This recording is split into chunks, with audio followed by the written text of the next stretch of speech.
All right, y'all. Here's how to support the show. First of all, sign up for the RSS feeds so that you don't miss a show. LibertarianInstitute.org or ScottHorton.org for those. Also, subscribe on YouTube, youtube.com/Scott Horton Show. And sign up at Patreon. Anybody who donates $1 or more per interview at patreon.com, you get 2 free audiobooks, and that can be including my book, narrated by me, Fool's Errand, Time to End the War in Afghanistan. So help support that way. Sign up at patreon.com/Scott Horton Show.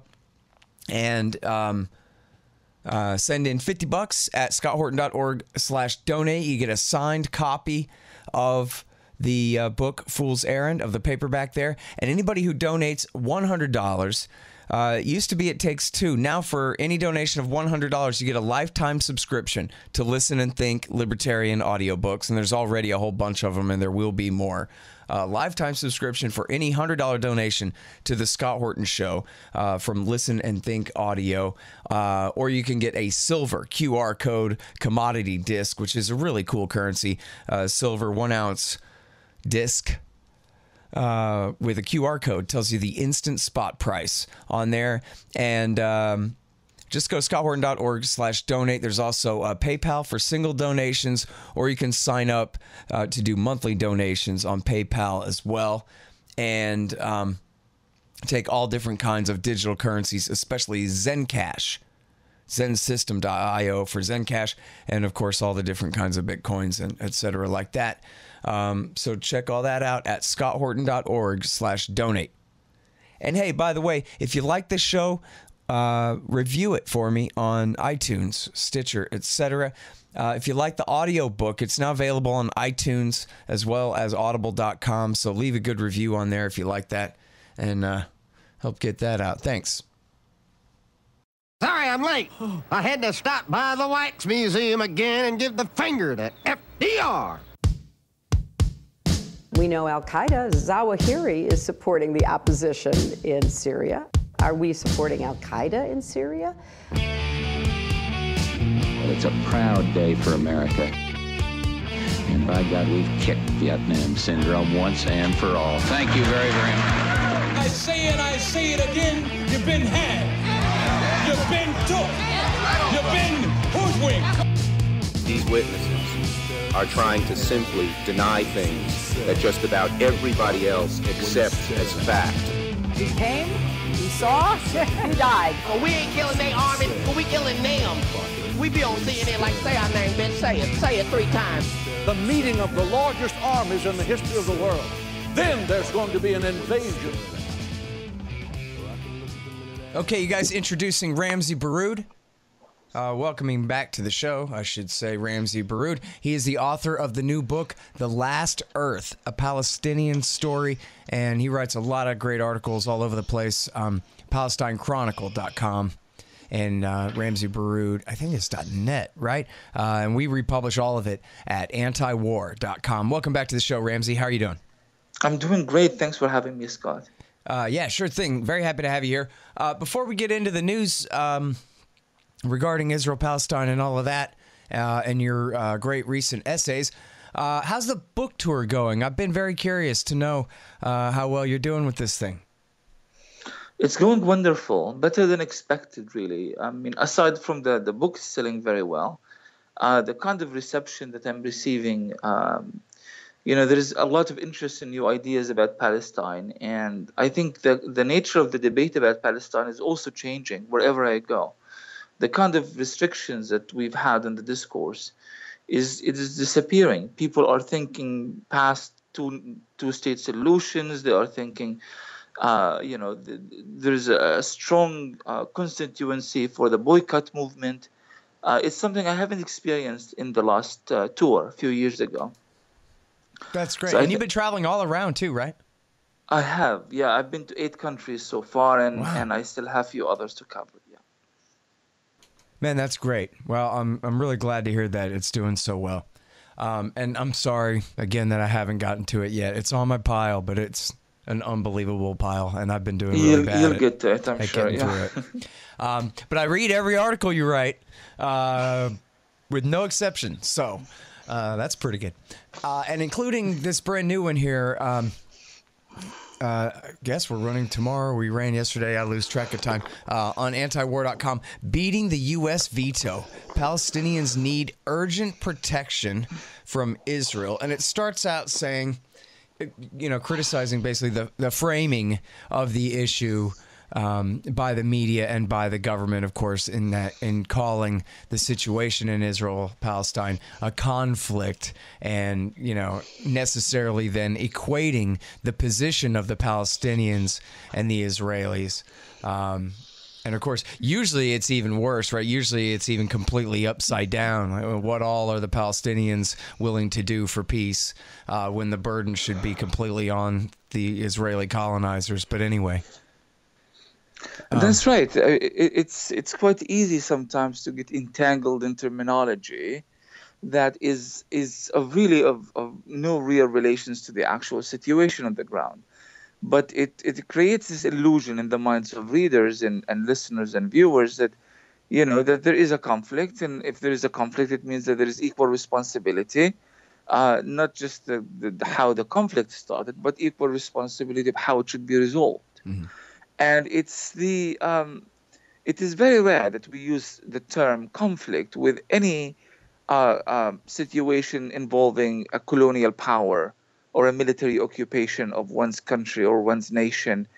We've hardly ever used it with the case in South Africa or Algeria or even Vietnam. I mean, we use conflicts with North Korea, for example. But North Korea, as weak as it is, as poor as it is still a nation with an army, with a standing army, and even nuclear capabilities. Gazans are not a standing army. It's a nation that is colonized and, gradually over the course of 70 years. To term what's happening in Palestine a conflict is completely contrary to reality on the ground. But again, it creates this misconception about what is actually happening there. Yeah. And now, so talk a little bit about what was going on at the United Nations there, because this is where, nitpicking language really counts, of course, is in international law and how it's applied. And I guess you bring it up only to dismiss the importance of it ultimately, which is fair and understandable. But tell us about what happened with Nikki Haley there. Well, Nikki Haley is the worst, man. I mean, she has really taken bias to a whole new level. Since the first day she arrived there, she arrived with vengeance. The idea was, Obama has done the Palestinians supposedly a favor in December of 2016 when he decided not to veto a resolution that is condemning Israel's constructions of illegal settlements in the West Bank and Jerusalem. Now, it's good that he did not veto it, but it was a case of too little, too late. He should have done something at the United Nations in the first year he was there, so that he would have several years of defending that position and trying to create the kind of reality that would ultimately resolve the so-called conflict. But he didn't. He just waited and waited and waited. He gave Israel a lot of money, and he gave Israel, in fact, he helped, contributed to the building of the settlements financially. And he helped contribute to Israel's war efforts against Gaza in 2014. But a few weeks before he left, he did this, act of not vetoing, which is contrary to American traditions at the UN, not vetoing a resolution that basically says that Israel has no right to construct illegal settlements, and condemning the settlements and saying that Israel needs to reverse its occupation of the West Bank and East Jerusalem. And then he left. There was really no follow-up because his administration was, closing its shops and moving on. Nikki Haley comes, and they particularly selected Nikki Haley really just because of Palestine. Who cares about the U.S. other major conflicts going on around the world? It's just because of Palestine. And she made that memorable speech before the Israeli lobby group AIPAC's conference, where she said that there is a new sheriff in town. and I will be, clicking my heels wherever Israel is being attacked at the UN, and I will not concede any ground basically on Palestine and Israel. And really, she held true to her word.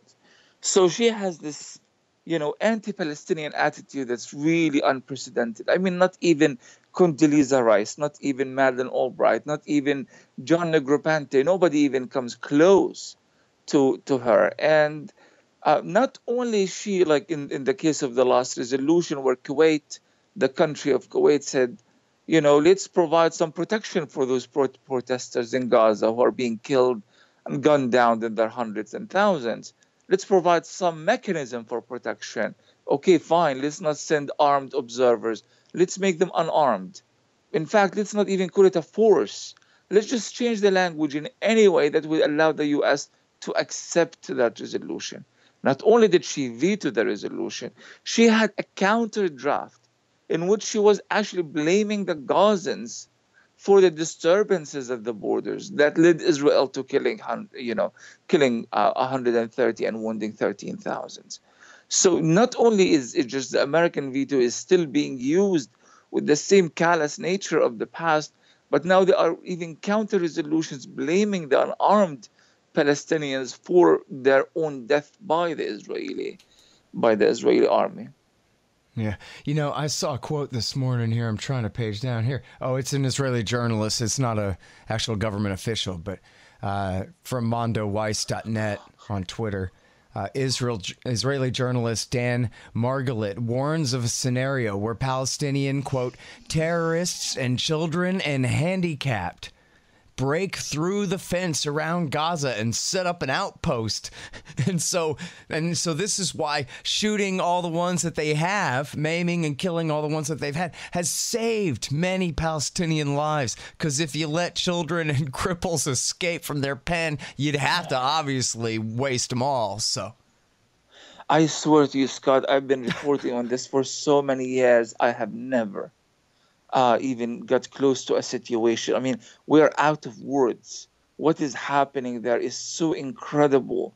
The obviousness of the injustice of it. And yet the language that Israel uses, like the quote that you just read, that the Palestinians are defending the Israelis are defending the borders against these hordes of Palestinians, unruly Palestinians who are, hell-bent on the destruction of the state of Israel. Unarmed people, nurses, medics, journalists, children, every single one. And the thing that the language they use, the Israeli discourse in the Israeli media, even by people who are considered liberal in Israel itself, it is taken for granted. Yes, they are all members of Hamas, therefore it's okay. And so you feel like the line of logic is so misconstrued. You can't even counter it anymore.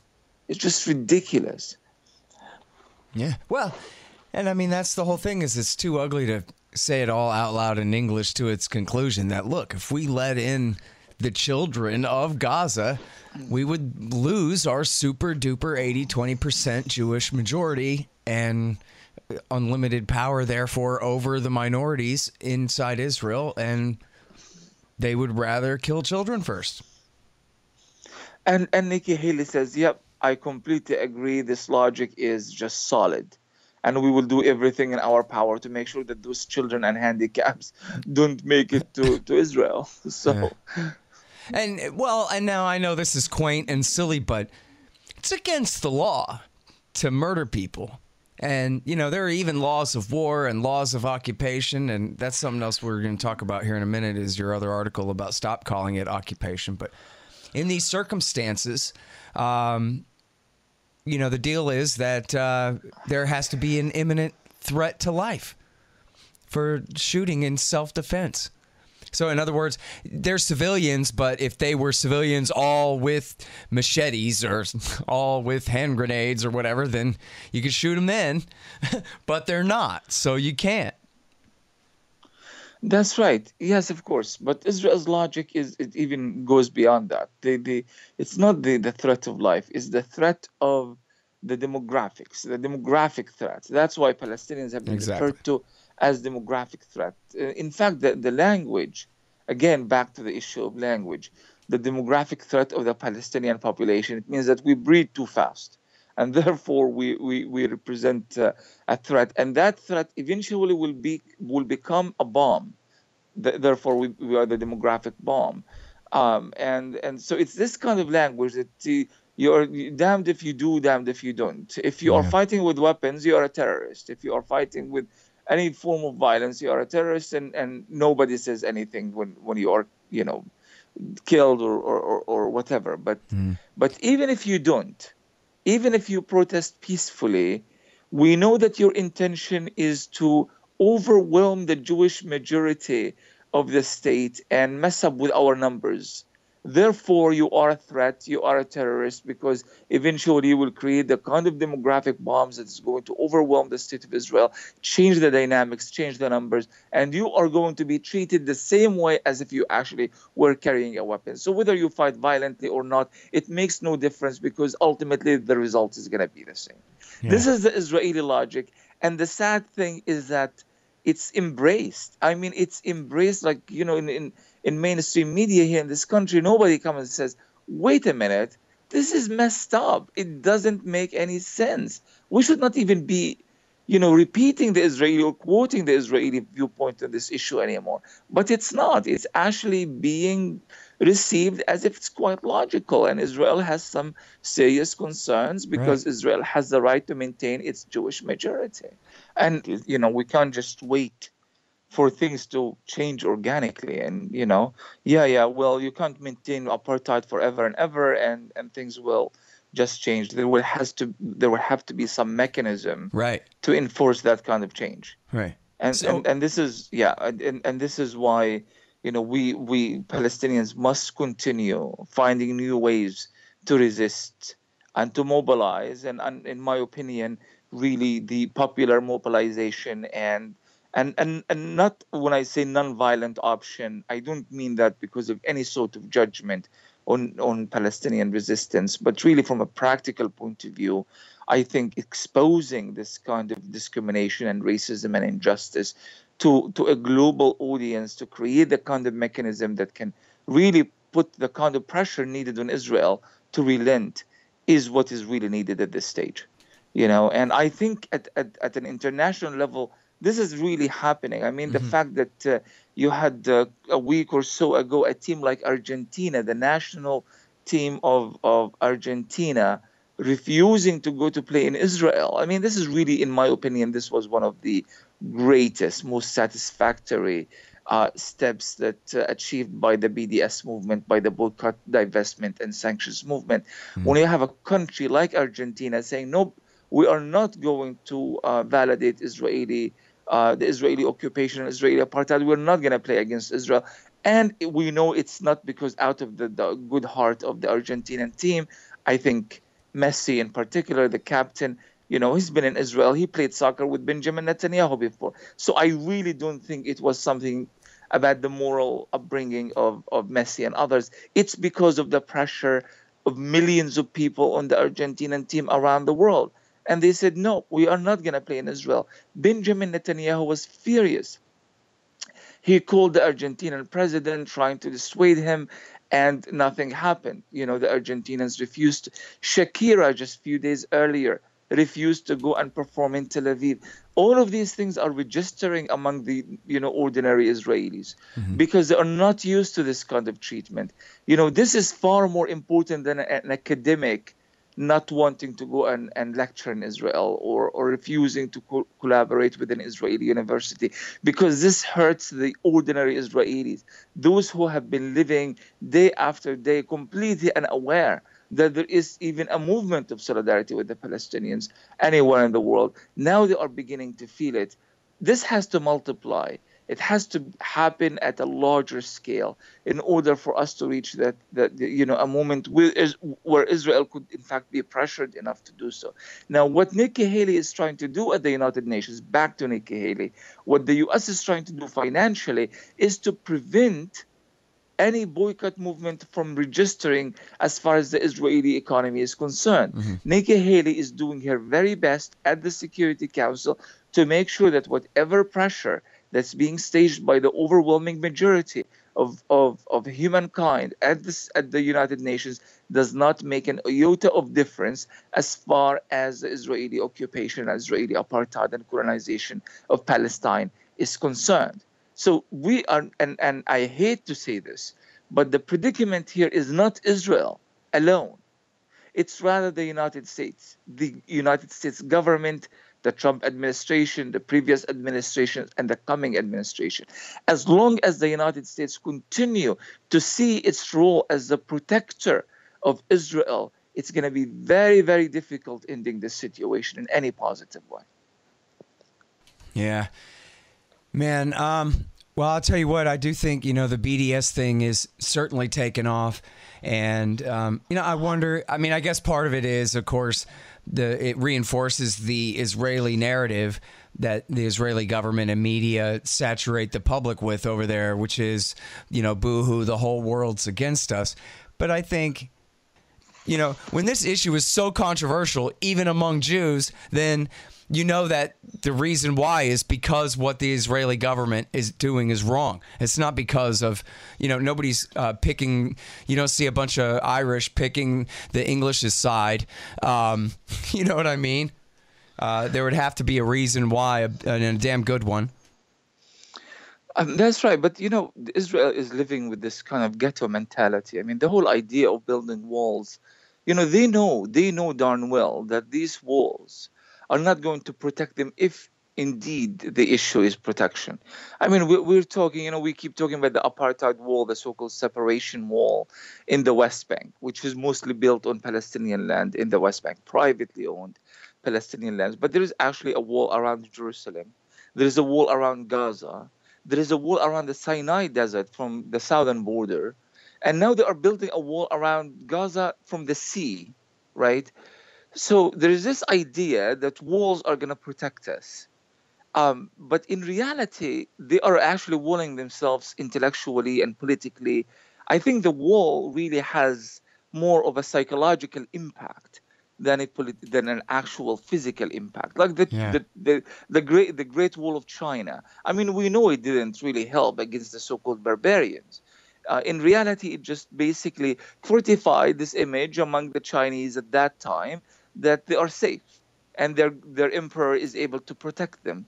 And if you think about it from a psychological point of view, it maybe is creating that kind of impact amongst Israelis and it fortifying the image of, the world is against us. But on the other hand, it's also blocking them from actually seeing what they are doing. Yeah. I met many Israelis in my life, and I met many Israelis who, became eventually with time anti-Zionists and anti-occupation, and they walked wholly into the Palestinian side. And I'm always intrigued by the process of getting there from that point to this point. How could you not see it? You were in your 30s, you were in your 40s, in your 50s. How could you not see that what you were doing was absolutely horrific?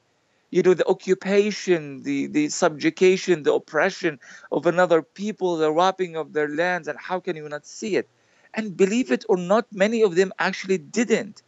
It's just the thing that kind of, gets that light bulb, going in their heads. It could be something so irrelevant or silly, but somehow they are living in this wall mentality. That's why I'm saying that the wall has psychological and intellectual impact. It prevents new ideas, new thinking, new comparisons. Only when maybe they get to leave or a particular situation happening, and then they realize, wait a minute, this is just completely unacceptable.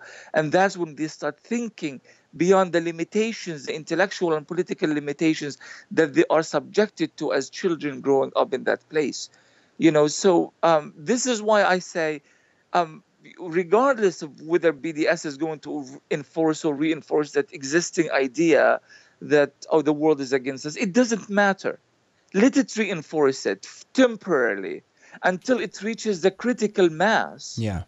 That is going to wake them up eventually. But we can't just wait on them to wake up on their own. And Israeli intellectuals, the like of Ilan Pappé and others, they say it themselves. Israel will only wake up under immense international pressure, not on its own devices.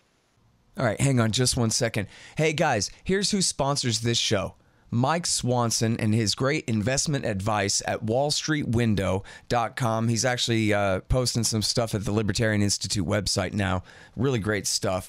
The great Mike Swanson. And he's also the author of the book, The War State, which is a really great history of the rise of the new right military-industrial complex after World War II in the Truman, Eisenhower, and Kennedy eras. You'll really want to look at it. The War State by Mike Swanson. Also, Roberts & Roberts Brokerage, Inc. If you listen to Mike, you'll be buying some metals. You'll want to buy them from Roberts & Roberts. They've been around as long as I've been alive.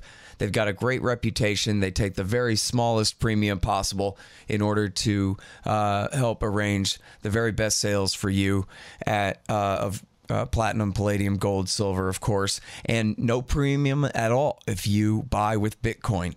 They're at Roberts & Roberts. That's rrbi.co. rrbi.co for your precious metals. There, as I mentioned before, Zen Cash. ZenSystem.io to learn all about this great new digital currency, and which is also a secure messaging application and document transfer device and all the rest there. Learn all about it at ZenSystem.io. And read the book. It's by Hussein Badakhshani. It's How to Run Your Tech Business Like a Libertarian. That's not the title. The title is No Dev, No Ops, No IT. Those are all one word each, if you take my meaning. No Dev, No Ops, No IT by Hussein Badakhshani. It's really great. And check out libertystickers.com for all your anti-government propaganda. I made up most of them. And yeah, that didn't work out with the new website I kept promising you. But now supposedly someone else is promising one. So I guess we'll see if we ever get a new website. But there's still a lot of great anti-government propaganda, and you could buy it at libertystickers.com. Now, one more thing. Check out scotthorton.org. We've been having some server problems, but otherwise, scotthorton.org is a great-looking new website, as you can tell. And if you want a good 2018 model website for your business or for whatever you're doing, your opinions, check out expanddesigns.com, the great Harley Abbott over there. And if you go to expanddesigns.com/Scott, you'll save $500. Yeah, you know, Gideon Levy gave a great speech where he was saying that not in a million years are the Israelis going to snap out of it themselves. But if the Americans told them the game is up, get the hell out of the West Bank, and I really mean it this time, or we'll just cut you off. And we'll stop protecting you in the UN, and we'll quit with the $4 billion a year welfare money and all this stuff, that they would have, righteous indignation till about lunchtime, and then after that would be capitulation, the closing of the settlements. The IDF would have to go get the settlers and get them the hell out of there, and the game would be over. And they know it, but that it's got to come from the outside. And I don't know if anyone had followed up and asked him, well, what if the Europeans were really united about it? I think his implication was it would definitely have to be the American government that changes its tune. But that once they did, then never mind your dumb beliefs, reality's kicking in. You cannot take the West Bank without American cover. So get out.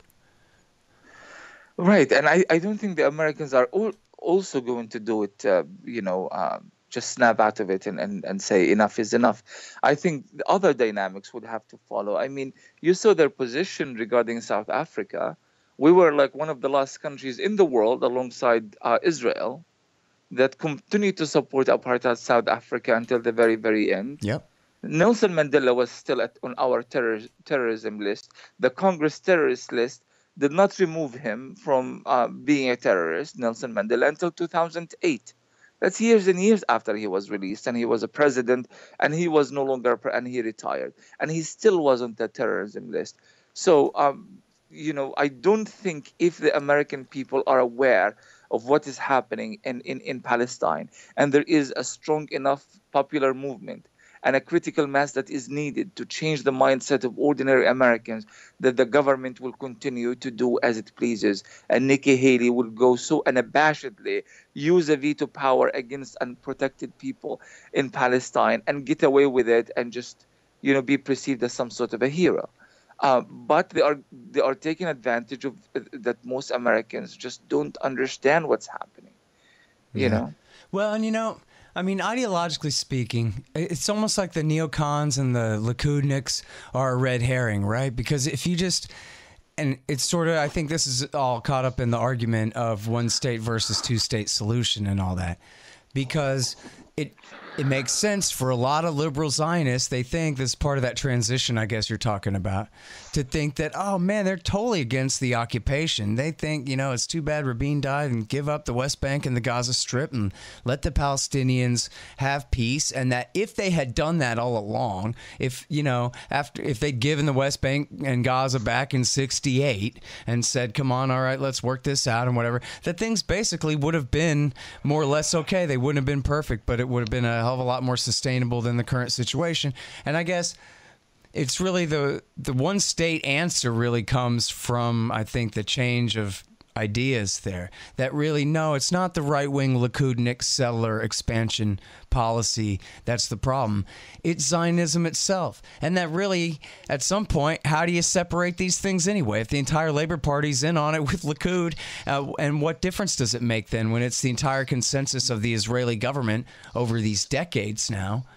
That no, apparently you can't have Zionism that's willing to leave well enough alone and just take 72% and leave 22. They won't leave the 22. They have to be made to leave the 22. And since I guess that's just not working, instead it's time to abandon the idea of having a Jewish state there at all. It's time to just have equal rights for everyone. As you've written in your recent article, it's not really an occupation anymore. I mean, the siege, whatever, you can quibble about how we define that in Gaza, but on the West Bank, it's colonized, it's taken, it's already been annexed. It already is part of Israel. And that when we frame it that way, then there's only one answer, and that is equal rights for everybody. And take all the Jewishness out of the law and just let people be people, like, America's secular constitution, that kind of thing. That's very correct, Scott. I think it's important that we remember that the term military occupation is not a swear word. It's not something, I mean, we use it as in a negative context, but in reality, it's an international law term. It's a term that was designated initially by the Hague's regulations in, I think, 1907. And it was re-emphasized again in the Fourth Geneva Convention in 1949, and again and again and again ever since. And the reason that they created this term is to say, listen, we don't want anybody to militarily occupy anybody else. But if this happens, there has to be some sort of rules to ensure that the human rights are respected and the humanitarian rules are applying during that brief period of occupation until the issue is being sorted out and whatever conflict or whatever problem is being resolved, and we go back to the way things were prior to that military occupation. So military occupation is actually a legal term, and it's used specifically to help resolve a conflict, not to perpetuate a conflict. In the case of Israel, this has been going on for 51 years. So the issue of this being a temporary occupation has been resolved by the status quo of this being, no, it's not a temporary issue anymore. Israel has, was established on the ruins of historic Palestine in 1947-48. Israel continued the ethnic cleansing and it took the rest of historic Palestine, the remaining 22% of historic Palestine, in 1967. And since then, it has annexed much of the West Bank to build its illegal settlements in violations of international law, and to bring its own population to the West Bank to live there permanently in violations of international law. It annexed East Jerusalem in 1981, also in violations of international law. All of these things have been happening ever since, and we are still using the term military occupation. What military occupation? What humanitarian laws that have been respected? What temporary military presence that has taken place and ended? None of this has taken place.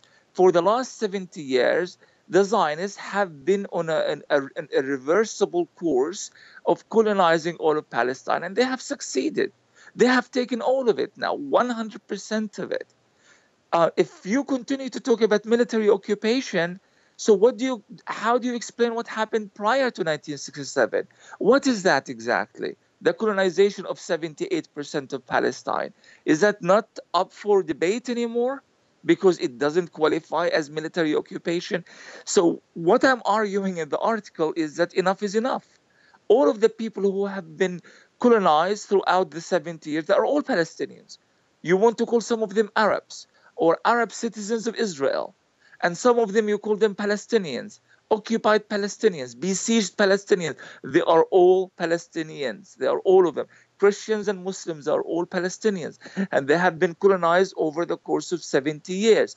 And to resolve the issue of the Palestinians who have been colonized 70 years ago, and which resulted in the exodus of millions of refugees, and the Palestinians who are living in Gaza, or the Palestinians living in annexed Jerusalem, or the Palestinians who are living in the West Bank divided between various arbitrary military zones, area A, B, and C, you have to look at the fundamental question of colonization. You can't just pretend that each outcome of the problem has to be discussed and resolved separately, and no resolution happened in the first place. You have to look at the problem fundamentally as that of a colonization problem carried out by a settler colonial state. Colonialism can only happen with violence, and it needs a violent ideology, and Zionism is a violent ideology.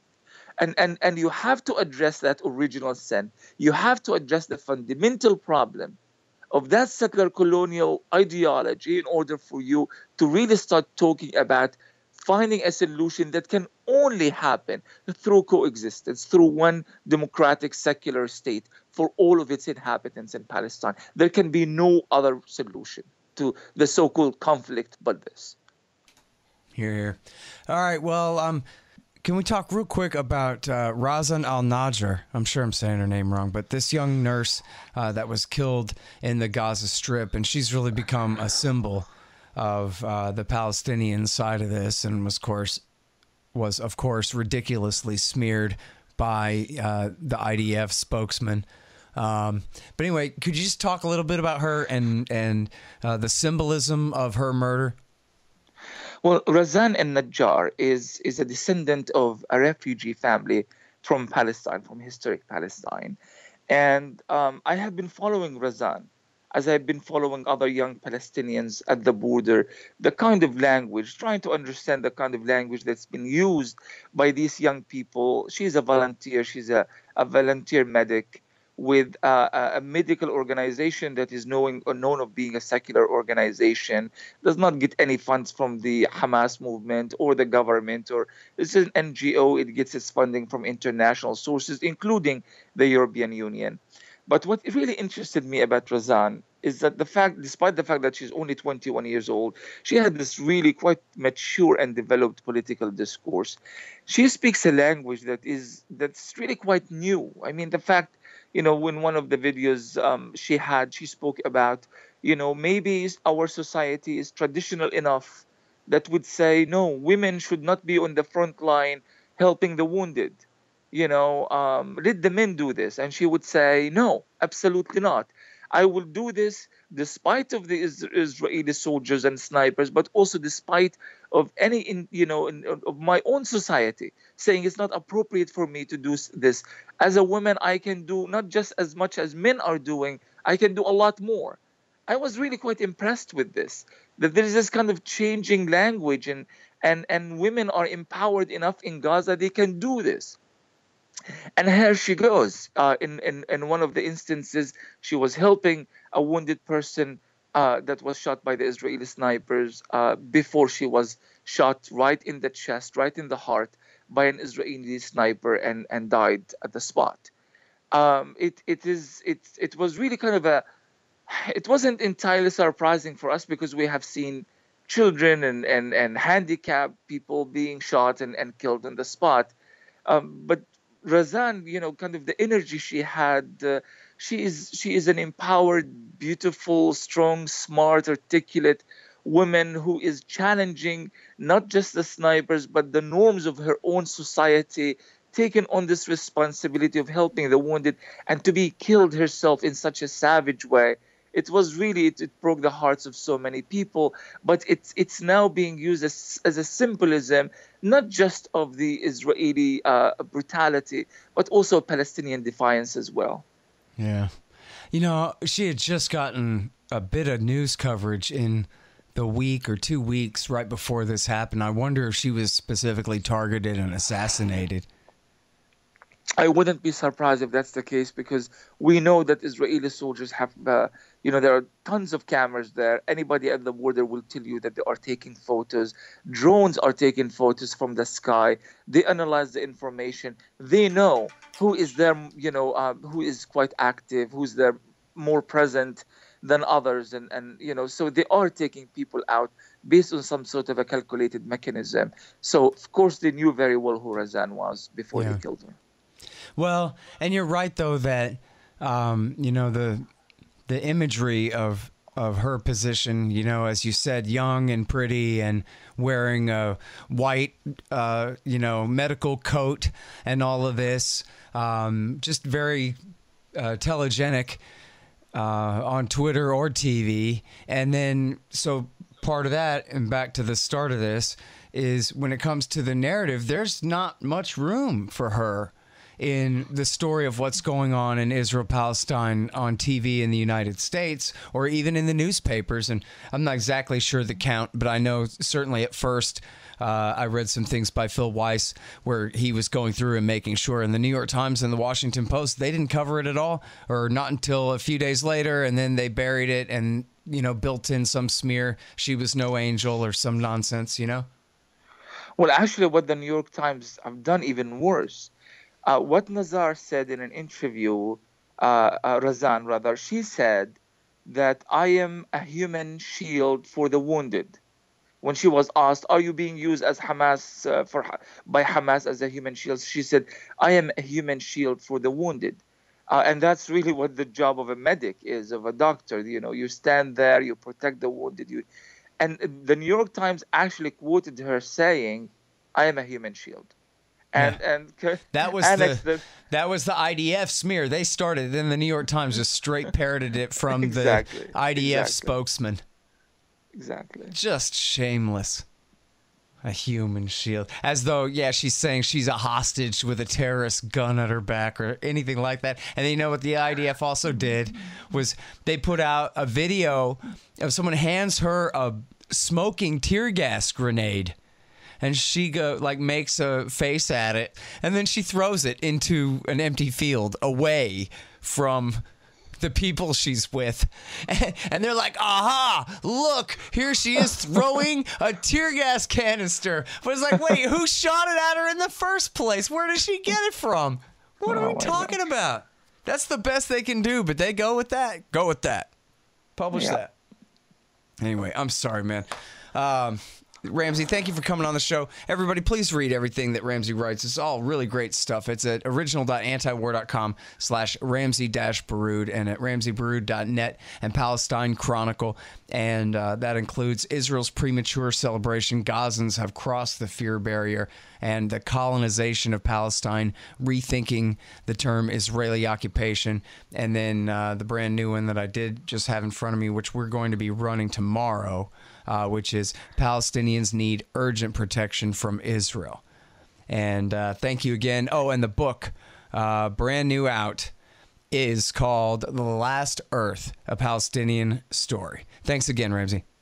Thank you for having me, Scott. Take care.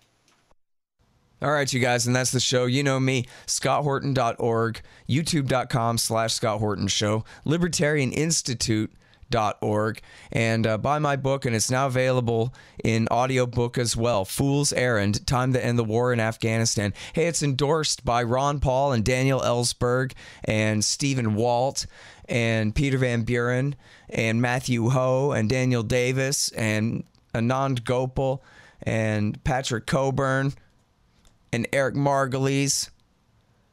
You'll like it. Fool's Errand, Time to End the War in Afghanistan. And follow me on Twitter at Scott Horton Show. Thanks, guys.